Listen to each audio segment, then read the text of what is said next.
Hi, and this will be yet another type of video. I'm running out of ideas. No, I'm not running out of ideas. I just am changing between different moods, and so I'm switching between the ideas back and forth. I hope it's not too distracting. But I guess sometimes also when I was going through a book like chapter by chapter, it's also a little boring after a while. So this is the hand, and you can see the auction north-south was mm, having a constructive auction and stopped in three hearts after a slightly weird auction. I wanna just let you think about it for a minute. I mean, you can just pause it and try to figure out what went wrong here. Uh, if you're kind of more experienced or something, then you will probably instantly see what happened. Actually, several things happened here. So, um, and the reason why it's um, being kind of an asshole actually making this video in general because I was north and my partner was south, ex-partner.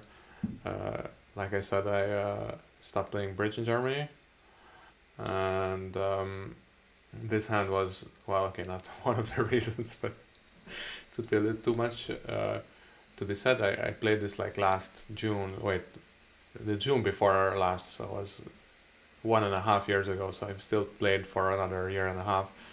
I'm not that picky, but so I was north, and this was my partner back then, and we used to have these email back and forth to figure out what we're doing, right? So he has a good 16 count, right? Opened one diamond, pass one heart, pass three clubs. Now this is the one of the issues. So three clubs in standard methods is a game force. You know, some people are playing that three clubs shows like 5-5 in the minors, and the maximum like a kind of intermediate hand 15 to 17 or so. I'm saying maximum because I play a lot of Polish club or strong club, and there indeed this hand would be definitely a maximum, and you would think of bidding three clubs. But so three clubs is game forcing, and for people who don't know, game is three no trump, four of a major, or five clubs. So it means that we cannot stop below that. I was north. I actually somehow when I remembered this hand, I thought that was a passed hand, but I wasn't even a passed hand. I was actually unpassed. I could have had 15 points here, and I just bid three hearts, which is forcing one round, just showing a fifth heart. Partner can bid, you know, three no trump with, for example, this hand. If you have a spade stop and you have enough for game, then now you would bid three no trump. Maybe you bid four diamonds if you have 6-4, or four clubs with 5-5, or maybe three spades would be some kind of like a punt. Like it means like, oh, I'm not quite sure. I have some hard tolerance, but I don't want to raise you. I don't have extra minor length, so maybe this hand, but queen third of spades, or maybe king doubleton and low doubleton in the majors or so. Um, Now my partner passed three hearts, and this is an obvious mistake. So you cannot pass three hearts. And and then I asked him in these emails, like, look, three clubs is game forcing. You cannot pass three hearts. And of course, I was back then quite a new guy in the club and a new guy in German bridge in general. And I knew that I can't just say, oh, it's a game force. Please don't pass my bid. I actually linked the German system, which is actually a pretty bad system, but on par with Psych, except it's even a little worse than Psych, honestly. But doesn't matter. The point is, I linked him the exact paragraph in the rules, so not the rules, but the paragraph in the system description where it says three clubs is game force. If the jump shift by opener is a game force, it means you cannot stop below game. That's what game forcing means. And his response was actually amazing. And again, it's not about him. I'm not gonna play with him. It's not about bad mouthing him, because very few people from the club will ever watch this or will even have the, I don't know, tenacity to go back and look up this hand and to know who it's about. But so what he wrote in the email was this: look, I don't have a source of tricks, he said. So him, I need some help from you in the minors, and apparently you don't like minors because you just repeated hearts, and I have this shortness in hearts, so I evaluated that 3-note trump is very unlikely. So I just decided to pass as low as possible. And I repeated, look, that's great. I understand your hand evaluation, but you cannot pass 3 hearts. It was a game force. I could have 12 points or 15 points. I could have a very strong hand. 3 hearts is forcing. You cannot pass 3 hearts. And what did he reply? Nothing. He just didn't reply at all. And it's definitely a real life pet peeve of mine when people just stop responding. And in fact,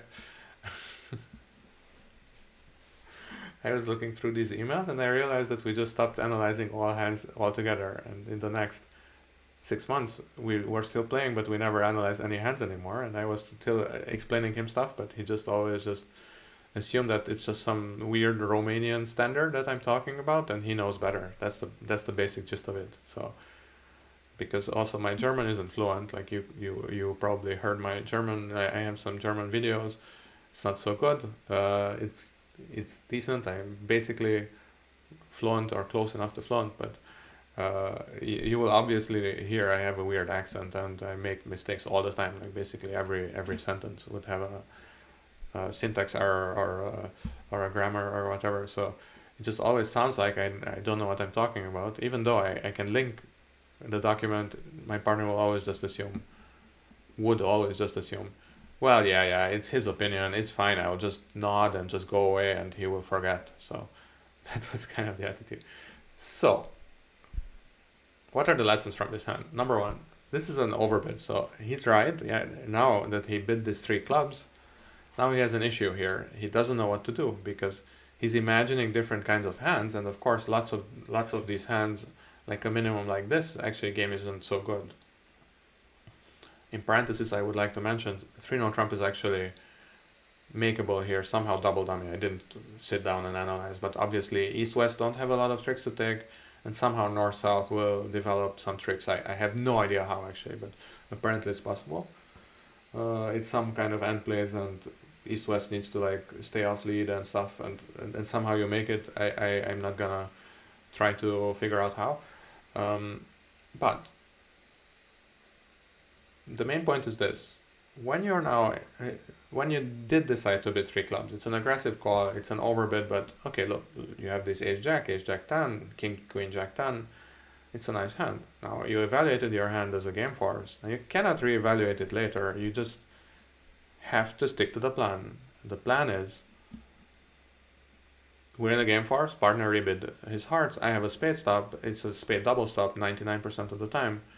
So I just bid 3-note trump and that's it. And then somehow we're gonna make, or we're not gonna make, who knows? It's just gonna be well, this is what's happening. I decided on this, I need to stick to it. And you have some exceptions to this rule. I don't know, some stuff like responding extremely lightly when you're non-vulnerable. You have like basically 0 points and you just responded because you want to get in the face of your opponents. And now sometimes you can try to think of passing partners reverse and stuff. Even there, I'm not completely convinced. Like often, actually, it's fine to just pretend that you have these 6 points, and then yeah, you'll get to some weird game, and every now and then you even make. Who knows? Maybe your partner, maybe you responded in a 5-card major, and your partner fake reverse because they wanted to show some very strong raise, and in fact, yeah, that's where you belong. So it depends a little. But the main point is that 99.9% of the time, if you made an overbid, you just have to stick with it. Like, this is the equivalent of, let's say you opened 1-0 trump on 14, and it goes 1-0 trump, pass 2 diamonds, which is transfer to hearts, and pass, and then you just decide to pass or something. No, 2 diamonds was forcing, or, you know. Okay, not so goofy, but it could be some natural game force made by your partner, and you just decide to pass because you have a 14 count. This is a 16 count. It's not 18, I know, but that's the way it is. You just decided to do it. Finally, how should the bidding have gone? Oh no, not finally. Just next to finally. So, one diamond, one heart, pass three clubs. Um, so like I said, three clubs makes no sense, right? So, well, it almost makes sense, but it's suboptimal. But the way it would have gone is two clubs, right? East West just passed route. Pass, and now North has a weird decision, but probably you just pass, and then you're in two clubs where you just will cross rough some diamonds and hearts or so. And indeed, in the field, people were making 8, 9, or 10 tricks, depending on, I guess, the lead. I guess like ace of club and a club or so would be quite annoying, but then you're basically playing no trumps, and suddenly you have a lot of tricks anyway. So yeah. Now the final thing that I want to say is when you have a partnership and you have some kind of a disagreement or misunderstanding or difference of opinion, or even if you don't have a difference of opinion, it's good to sit down with your partner and analyze a little and try to understand, because there's two things that can happen.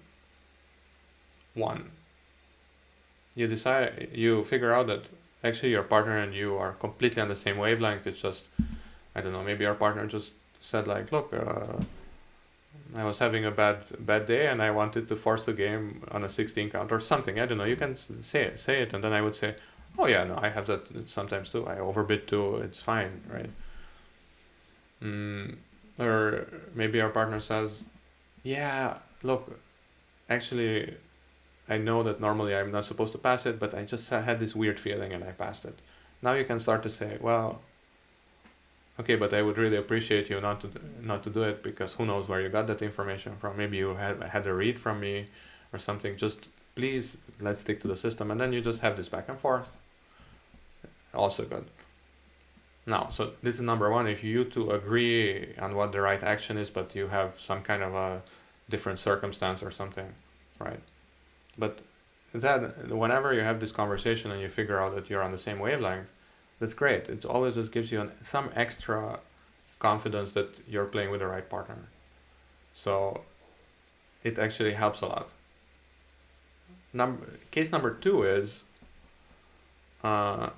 you're not on the same wavelength, and now it can get a little awkward, but it still can be a nice story. If then one of you convinces the other or doesn't convince, or so it goes a little back and forth, and then you just decide on something, right? Okay, from now on we will play that three clubs is actually just 15 to 17, and with an 18 count you just bid, I don't know, 3 no trump or do something.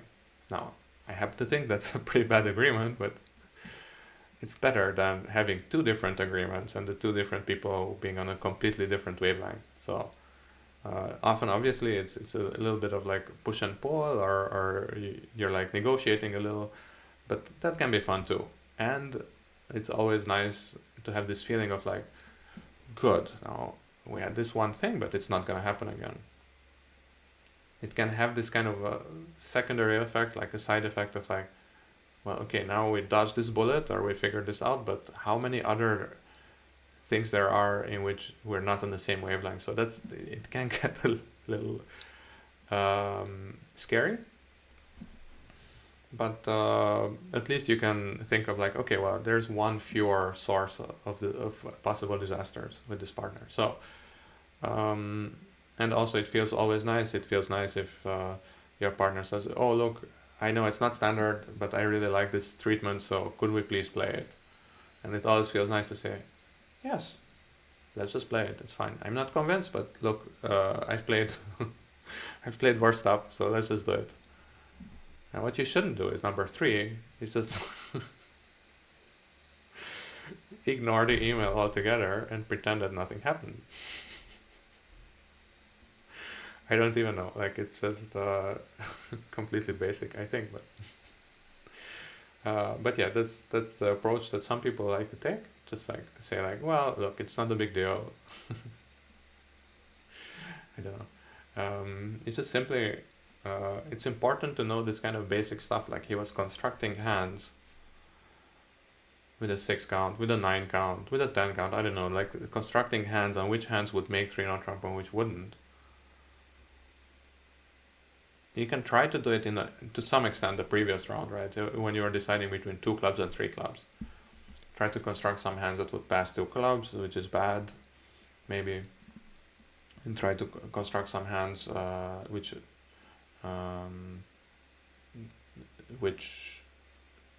which would get too high after 3 clubs. So you can try to do that on that round. That was kind of the key decision. But after that, you're just forced the game. So it's pretty important for you and your partner to know what the game forcing auction is, and what are forcing bids and what are non-forcing bids. And this is the kind of a basis of every bidding system. So this is almost by definition a video that I made now that is in bad taste. Like I'm just complaining about the partner, and I'm sitting here pretending that I did nothing wrong. Well, okay. As it so happens in this case, I really didn't do anything wrong. I was completely blameless in this particular case. But yeah, obviously I misbid a lot as well, and sometimes I miss basic stuff in bidding or in defense. There's some signal that I haven't heard about. I don't know. A few weeks ago there was something like somebody they led the king and then led the 10, and then somehow I never learned it, or I learned it a long time ago and forgot that just shows that you have king, queen, jack, 10. You lead the highest first and then the lowest of the sequence next.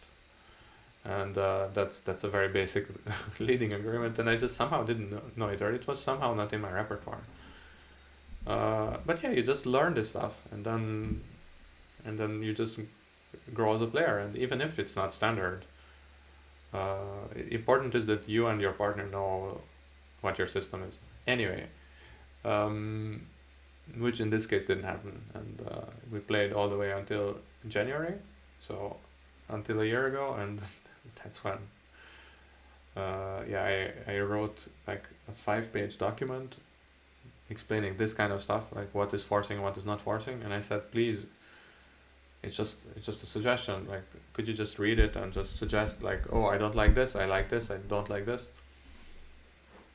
And this was in November, and we played in January for a whole weekend, and he didn't read it at all. I just noticed, and then for the whole weekend I was in this state of like, we still don't have any agreements, literally, and the few that we have, we constantly get wrong. And by anyway. So yeah, just and well, I mean, maybe what I should say about myself, what I learned from that was this kind of conflict. Yeah, you can't fix it by not saying anything. So I should have just said, yeah, in, I don't know, November, I gave him some pages. I should have just asked next week, did you read it? Will you read it? What's going on? Are you gonna read it? I'm not playing in January if you can't read it. I don't know, and it's just, maybe I'm gonna be annoying, but at least I'm upfront about what's going on. So I thought this video would be 2 minutes, but at least I didn't put it in the title. So yeah, it's building a partnership is weird, and it's especially if you have different expectations about what the bidding system is, or what the partnership is, or whatever, then it's even more awkward and worse. So food for thought, maybe. I don't know. Yeah, see you tomorrow.